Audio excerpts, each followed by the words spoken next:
السلام علیکم۔ اردو کہانی میں خوش آمدید۔ سیر و سیاحت میں ہے آج حیدرآباد شہر۔ حیدرآباد کی آبادی 1.7 ملین ہے اور یہ صوبہ سندھ کا دوسرا سب سے بڑا شہر اور پاکستان کا 8واں بڑا شہر ہے۔ دریائے سندھ کے کنارے آباد ہے۔ یہ ثقافت، روایت اور تاریخ سے مالا مال ہے۔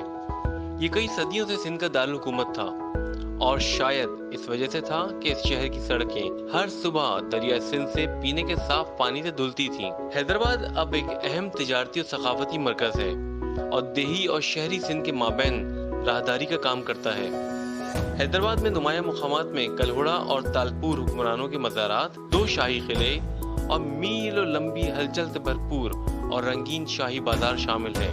حیدرآباد کی ابتدائی تاریخ دریائے سندھ پر ماہی گیری کے ایک چھوٹے سے گاؤں سے ملتی ہے جسے نیرووند کوٹ کہا جاتا ہے، جس کا نام اس کے مقامی سندھی حکمران نیرووند کے نام پر رکھا گیا ہے۔ بعد میں حیدرآباد کی بنیاد 1768 میں کلہوڑا کے حکمران میاں غلام شاہ کلہوڑوں نے نیرووند کوٹ کے کھنڈرات پر کی اور اس شہر کو سندھ کا دارالحکومت بنایا گیا تھا۔ حیدرآباد میں نسبتاً وسطی سندھ کے دیگر حصوں کے مقابلے میں موسم کوئی زیادہ خوشگوار ہے۔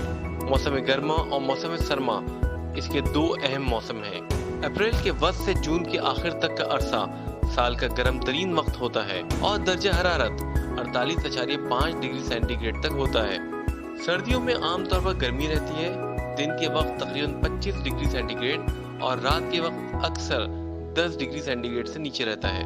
حیدرآباد میں کئی تاریخی اور تفریحی مقامات ہیں جہاں پر جا کر اس شہر کی خوبصورتی کا لطف لیا جا سکتا ہے۔ پکا قلعہ، حیدرآباد کا قلعہ ان 3 پہاڑیوں میں سے ایک پر بنایا گیا تھا جس پر یہ شہر 17ویں صدی کے دوران کلہوڑوں کے حکمران میاں غلام شاہ کلہوڑوں نے تعمیر کیا تھا۔ اگرچہ آج بڑے پیمانے پر تاریخی قلعہ بری طرح خراب ہو رہا ہے اور یہ اب بھی حیدرآباد کا سب سے قابل ذکر مقام ہے۔ قلعے کا مرکزی دروازہ ابھی بھی زائرین کے لیے موجود ہے۔ دیکھیں اور فوٹو لیں۔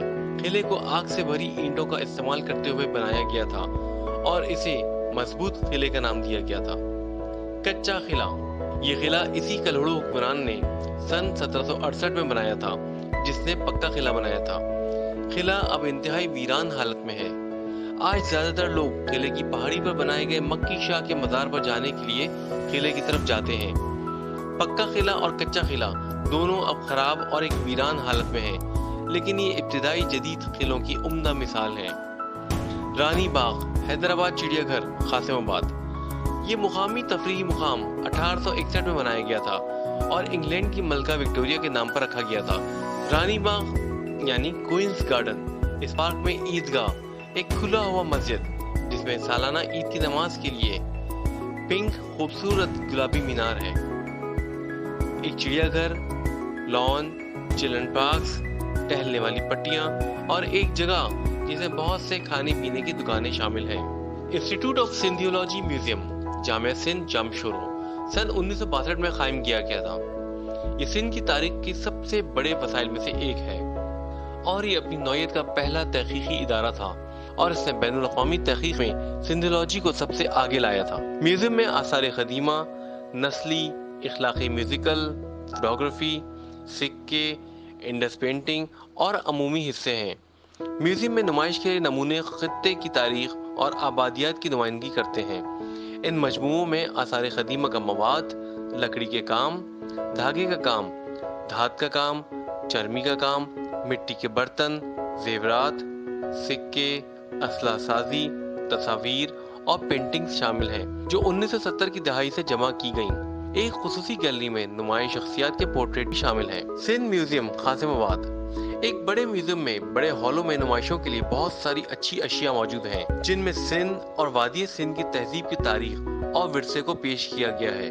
میوزیم میں سما، سومرا، کلہوڑا اور تالپور ادوار سمیت سندھ کے مختلف حکمرانی ادوار کی اشیاء اور نوادرات پیش کیے گئے ہیں۔ میوزیم میں کافی گیلریاں ہیں جہاں لوگوں کی نقلیں مختلف پیشوں سے تعلق رکھتی ہیں جو ان کی روزمرہ کی زندگی کو ظاہر کرتی ہیں۔ میاں غلام نبی کلہوڑا کا مقبرہ، ٹائلوں سے سجائے کلہوڑا کے حکمران میاں غلام نبی کلہوڑو کا بڑا اور خوبصورت مقبرہ اچھی طرح محفوظ ہے، حالانکہ اس کا گنبد منہدم ہو گیا ہے اور اب اس کی جگہ ایک چپٹی چھت نے لے لی ہے۔